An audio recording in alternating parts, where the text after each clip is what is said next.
Hi there. This is a difficult video to make, and I'm dashing it off as an audio-only podcast.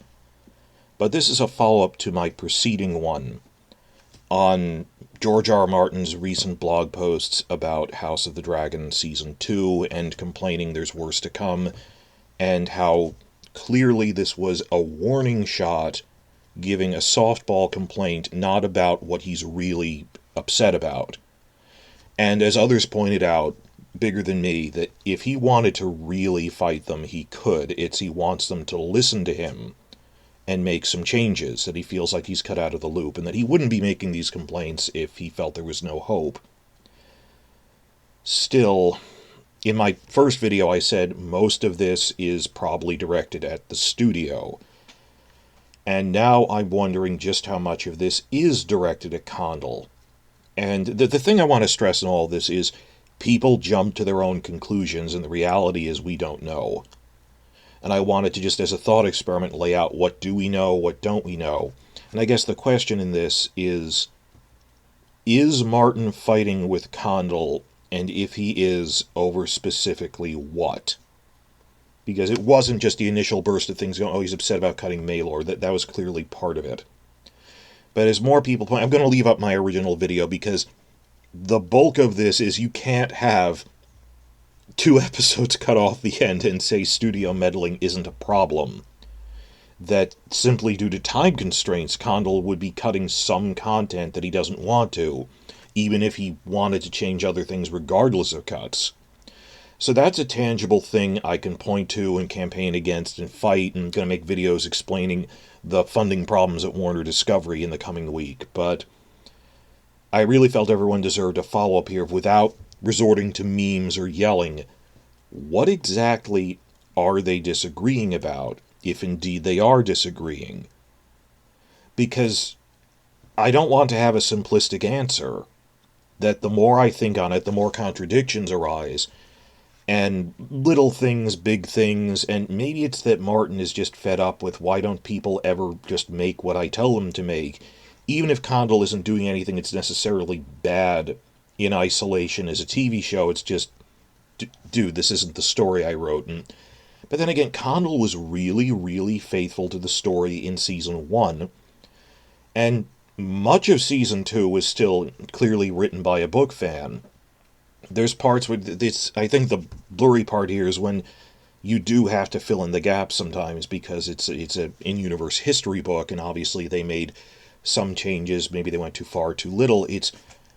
Martin made a new set of blog posts after that, where he didn't address that he talked about the Maelor stuff, and I think he might have taken that down himself just because the spoilers did its job to get attention. But in the new one, he talked about how upset he's been for months, on a scale of months, and I just kept wondering, what could have upset him so much that it doesn't appear to be something in Season 2 itself, but he's annoyed at things in Season 2 that will lead to bigger things that are intolerable by the point they grow in Season 3. So, be clear, we don't know exactly what's going on, and in many ways that is what makes me terrified. Like if George came right out and said, the fact that Condal has told me he will definitively cut Nettles was a game breaker for me, and now I'm really upset. And I can see arguments I disagree with for, well, there's structural reasons why we shouldn't do that, or story doesn't really go anywhere. I would have put her in, but in a different context, like changed her ending, but kept her in. The fact that we don't know that is what's driving me crazy. And please start with this in the comments. The fact that we don't know, and our imagination is running wild, that no one expected Martin to do this thing where he had this indirect complaint by talking about a minor point. Clearly this wasn't really what's at issue, the Maelor stuff. But, and again, the good point from that is the fact that he didn't come full force means this was a warning shot. Everyone agrees on that. And I think there might be some chance at least talking through some of it, but you can't predict people, because people are chaotic and emotional. There was this great video by Nerdist that I shared on my community tab. Watch it if you haven't already. And I'll link it below. That 21 minutes in, the Nerdist person says, I honestly think HBO's Casey Bloys might be able to smooth this out, but not soon. But in like a month from now, because it needs to cool off. And it's like 2 minutes of that. And there is some small chance of that. I mean, not a lot, but I mean, he said, forget Zaslav. Casey Bloys is actually executive who's good at his job for once, and I agree. That the last HBO guy, Plepler, was all bluster and nonsense. That Bloys is a pretty straightforward guy who genuinely works well with the talent of getting people to come to HBO and smoothing things out between creators and directors and stuff. He has a decent track record of that. He's not, glass half full, Bloys is not an idiot. So, it is his job to make sure that the shows are running smoothly. Maybe he'll try to, what Nerdist was saying is maybe he'll try to talk this through both sides. I'm not sure. And even then they said, filming is in March, and it could take 5 months for all of this to resolve. And I agree that not on the scale of like we're going to rewrite a battle, but the type of things he might be upset about are like character things of people talking in rooms that I think would happen on the level of rewrites before they even film. So, and that's also what upsets me, that we have a couple of months going ahead of taunting us with the hope that they might reconcile. Like, in some ways, I'd rather have that clean break. I don't know, but yikes. That this is just, I'm trying to set this out and discuss this for everyone of I'm as exhausted as all of you are. I see other channels are not making videos because we're all just terrified of what comes next. And I don't know. That I do think Season 3 would probably be better than Season 2 because it isn't written during a writer's strike where they can't do rewrites. It'll be smoothed out better. Like it or not, there'll be battles in it. I hope they don't go too far ahead. But other than that, just going through my notes on here, well, I did end my last video with reciting off. If you haven't seen it, go back and watch the whole thing. This is a follow-up. Elio Garcia of Westeros.org, I read his thing in the comments of we can't tell how much of this is the studio and how much of this is Condal. And I wanted to approach it rationally, and the big thing here, let me list this off. List off the tree of possibilities. We're only talking about, is Martin fighting with the studio, or is Martin fighting with the studio and Condal? Because there is no way Martin is happy with the episode cuts. Like I said already, that Condal isn't happy with that. We know Sarah Hess said we didn't choose this. That no one wants fewer episodes at reduced budget. I mean, you want more budget to throw at everything, so clearly this is beyond his control. But how much? So basically I narrowed down that there's like 3 options that we had thought of. That either it's purely the studio, or there's some other story idea that Condal came up with of his vision that conflicts with Martin's vision. A third possibility that was suggested to me on the Westeros.org forums, not by Elio, by someone else, which seemed frighteningly plausible, is, regardless of episode cuts, if those hadn't happened, what if HBO or Warner Discovery, some higher-ups at the studio, let's call it, are forcing Condal to make story changes that Condal himself doesn't want to do, but is powerless to go against. Now, that sounds strange because Benioff and Weiss had a blank check for budget and total creative freedom, because the last HBO executives were rubber stamps. That, season 1 is a hit. We give you our souls. We aren't going to exert any oversight, no matter how ridiculous, like in season 5 with Sansa and Dorne and stuff. This is a different world now, that there's different owners, and whereas Benioff and Weiss were put on a pedestal for, these are the guys that created Game of Thrones season 1, and from then on you couldn't question them, Condal does not have nearly as much internal clout at HBO as Benioff and Weiss did. And that's one of those things that confuses me. And again, the point of this video is I don't have the answers. I'm trying to, as a thought experiment, just think out what is going on here and have a discussion about it. Now Martin has no power either. He signed over his creative rights, but If HBO, for the sake of appearances with future deals with Martin and keeping him promoting it, if HBO wanted to pressure Condal to do something, I think they would. Or at least more so than Benioff and Weiss. That if Martin's out here complaining about stuff, it's possible, I mean, they have the power to, doesn't mean they will, that, like HBO could go to Condal, come on, do what Martin wants, or smooth the edges or something. And other side of that coin is HBO could have gone crazy and wanted, no, force a happy ending or smooth out that these aren't morally gray characters, but they're all good and just misunderstood. Might be something that HBO handed down that Condal doesn't want to do. Then again, it could have been his idea, in which case just HBO has more power to yell at Condal now. So it's one of those two things, and I can't figure it out for the life of me. If Martin's complaining, does HBO ignore him, or do they pressure Condal to do things? That's kind of what all this hangs on. And I wish I knew. So, but you have to remember there's 3 different sets of things now, and in that case, it comes back to fighting with the studio. Okay, you're cutting episodes, and you're telling us to do things we don't want to do. Even like Red Team Review, Carmine in his most recent video, I mean, he's been having good reports on this, check those out. They're more succinct than mine. But he pointed out, like, someone clearly told Martin what these changes are. Maybe T. Mickle told him because she's his personal assistant who's in the writer's room. Maybe there was a face-to-face meeting and fight with Condal where Condal told him, no, I am not doing this.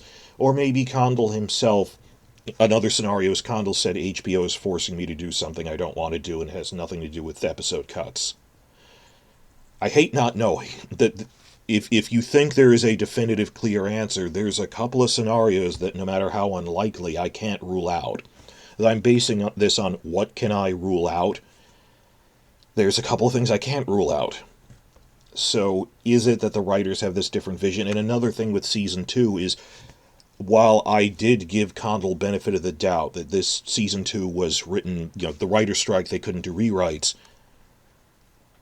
I wonder if I gave benefit of the doubt to scenes that we shouldn't have, like all of the Harrenhal arc. I thought was good, it needed a tune-up for pacing. Or Rhaenyra meeting Alicent in episode 3 is a huge one, that was kind of dumb, but I thought a reasonable person could say this would have been better with rewrites, and I still hold to that. But what if it fundamentally would have been much the same? The people in the comments going, there are core writing decisions they made that rewrites could not have fixed. I honestly think rewrites could, emphasis on could, have smoothed this out from, oh, it's this silly she sneaks in dressed as a septa, to they meet in Duskendale or something because Alicent invited her to talk, that's why she came. Just because rewrites could have fixed something doesn't mean they necessarily wanted to change that. Though my other half of this is to you guys, at the same time, we can't judge that, so I do still hold to the principle that you cannot judge them for rewrites, for things that they would have wanted to do rewrites on. For a strike season, other shows have had strike seasons, you cannot judge them, but I'm worried if other things ended up flying under the radar because as reasonable fans we gave them benefit of the doubt on, well, there was a writer's strike, they probably would have fixed, like the Harrenhal stuff. And the Harrenhal stuff I'm pretty sure they would have. That was just a matter of pacing. But and the other thing is, I've seen that the big core thing we're worried about generally from just surveying all the stuff is, it seems like they're trying to force this into the Rhaenyra Alicent show. And they are the core characters, but the complaint is if you give them screen time at the cost of other characters.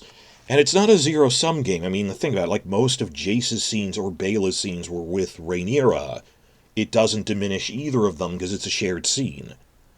But expanding outward might be difficult. And the other problem is Condal's a reasonable person, and most of the defenses he's given, when I didn't agree with them, they weren't creatively, it made sense to me because I wanted it to happen. He makes these arguments about story structure, about character arcs, which I get that he is a reasonable person, and I don't want to abandon him so quickly because he did earn a lot of trust with season 1.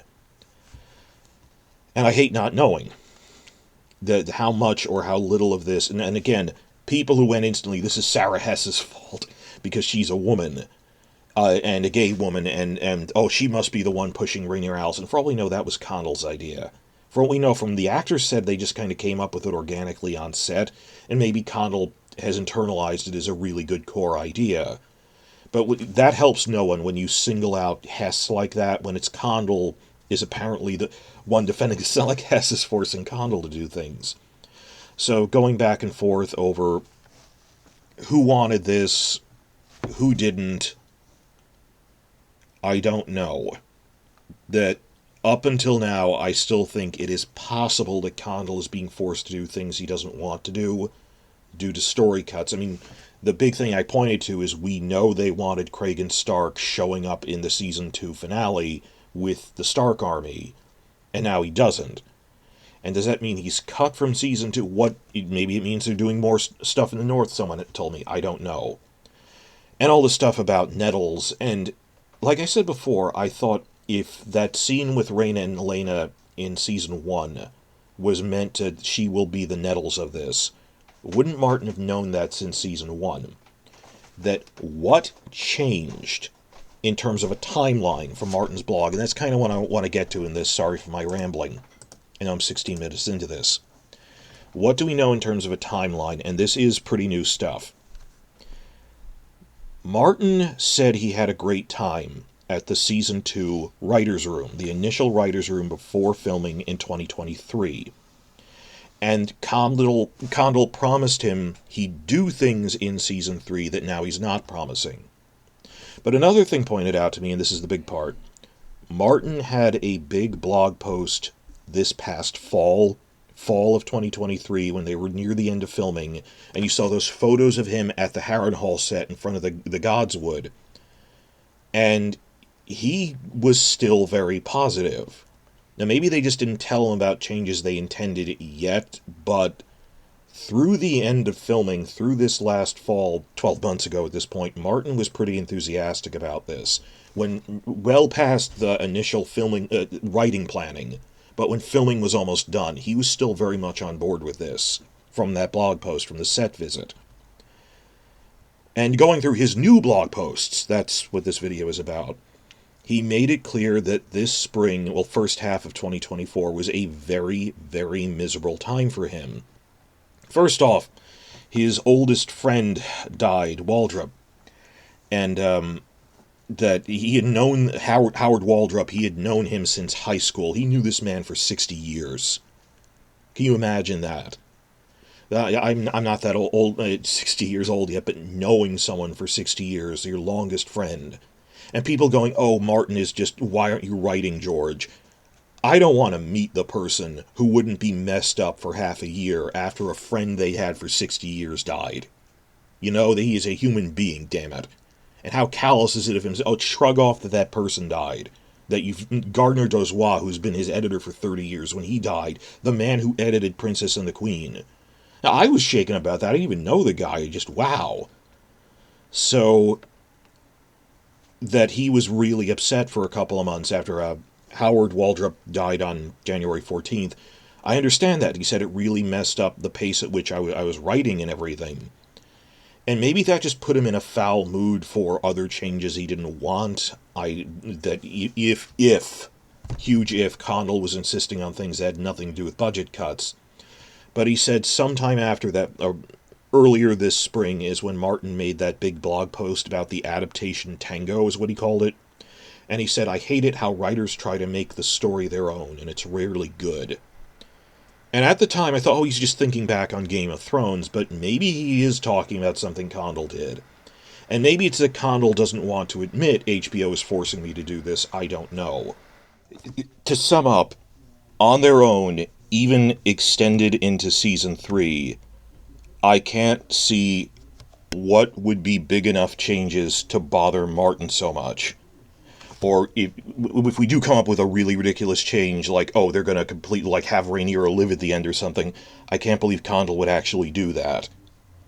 So, we don't know. What could they be doing that got Martin this upset, if, huge if, it isn't something due to budget constraints? What is something Condal might have voluntarily changed? And the problem is, it's harder to fight something that is overcompensating but rooted in a genuine problem. That there isn't a full book Condal is adapting, and he wanted to fill in the gaps, and in the process, Rhaenyra and Alicent kind of became different characters. And just, I am okay with prominently featuring Rhaenyra and Alicent, so long as it doesn't take screen time away from other characters. And Season 2 verged on that a little. I mean, obviously, like the Kragan Stark stuff, I think they cut for plot mechanics, but they were going to put him in Season 3, but I mean, I have this whole other video I'm going to make going down a checklist of Jace wasn't shorted this season, Baela wasn't shorted this season. It's a few things they cut, and you could argue this wasn't just because of giving screen time to Rhaenyra and Alicent. It was due to structural reasons, but that's the thing of when you're overcompensating, but it's rooted in a real problem, and we're just... But then the other side of that coin is just dial it back a little. That if it's just overcompensating, it isn't a fundamental disagreement, just can you ease back off of it? So if that is the case, there's hope for reconciliation. I don't know, as opposed to just this binary of, I made this drastic change to the characters, tone it down a little. I don't know. But is Condal, and if, the whole point of this video is if it's not budget things, is it something to do with the end game for Rhaenyra, Alicent, Daemon, do the Nettles stuff? Maybe. Are they going to try to tie it in with the other show? The prophecy stuff we had in Season 2 I thought was an Easter egg. What could Condal be doing that Martin thought was... And again, Westeros.org said Martin doesn't think it's too late to turn around, otherwise he wouldn't have been doing this. That he made this complaint expecting results. If he thought it was beyond hope, he would have just stopped talking about it. So I was really confident in my last video. It's purely the budget stuff, and I think we can all agree on both sides. No one wanted a shortened season. No one benefits from that, regardless of if Condal has different interpretation of something. So I will be continuing to report on and fight up about these are stupid things Zaslav is doing with Warner Discovery. That helped no one, and that's the clear, tangible thing we can be talking about in this fallow time before we get news about other stuff. If I'm talking to the other channel leaders here, or just people in the comments, if we don't know, even if there are real disagreements between Martin and Condal, or if this is a cover for something, there are definitely problems with the studio. So let's yell about stupid things the studio is doing, like doubling down on a remake of Harry Potter. I mean, they just had this new... David Zaslav finally came and talked to Goldman Sachs the other day about, for the first time he talked about anything in a month, and he was just rambling about, we're going to get through this together, we're going to get through this together with the cable companies, and we're going to make this Harry Potter TV series, and that is what he considers the flagship of Warner Discovery, more than Game of Thrones, more than DC Comics. And just, he needs to be fired soon. And for multiple reasons. And that might result in some real change. So, best case scenario is I hope David Zaslav gets forced out as CEO between now and the end of the year. People have been forced out for less. And the new people give an increased episode count. And remove any potential executive meddling. And having talked through all this, my official standpoint, which I'll make more clear in a more focused Season 2 review, is... whatever issues in Season 2 were not due to the strike or reduced episode count, which I do factor in, like, let's have Alicent really regret things, or Daemon seeing the Easter egg of the prophecy, in isolation, I could live with. That what we saw in Season 2, it's not that the stuff in Season 2 is a game breaker. I think the thing is that people are worried it'll get worse next season. Like, if they really lean into the prophecy stuff as a primary motivation for Daemon of all people, Rhaenyra, it's already a motivation, but if it messes up other storylines, or if Alicent is more than under house arrest, but they make her like a faction leader, that'd be silly, but what was actually in Season 2, and I've seen other reviewers like Supercuts Delight, D. Charles, others saying, and Red Team Review, what was actually on screen in Season 2 If that was the worst of it, I can live with it. And I won't be sitting around angry. And I don't think it's been irreparably damaged. It's just, can you ease back on the direction we think you're going in? Because it's not a problem yet, but it would be, and I think that's the right way to say it. And that's what everyone's trying to get them at a table talking about this. You don't cut out the living author from your discussions. And usually it sounded like Condal was listening to him. The way he described, I agreed with how Condal changed Blood and Cheese for TV. TV first viewers would have stopped watching if they did it as dark as the book did. And were horrified, and Martin admitted as much. And he said, I'm not angry about... People wanted this to be the next Red Wedding so they could make clickbait videos about it. What are you going to do? Live off of clickbait money about Blood and Cheese for, 3 years? It's a one-time event. Just how much they hyped this up. For me, I thought it was pretty good, and just the way they filmed it, and the cinematography was fine. And I loved the acting in it, because it wasn't histrionics, it was internalized, it's just, that's fine. Martin himself said, I'm worried about the butterfly effect into season 3 in this thing that was really indirectly about other stuff we don't know about. So, I guess the point of this video is saying, adopt a wait-and-see attitude, because we don't even know what we don't know. And there's so many contradictory pieces of evidence. Is Condal actually on Martin's side, but things are being forced on him? Is this...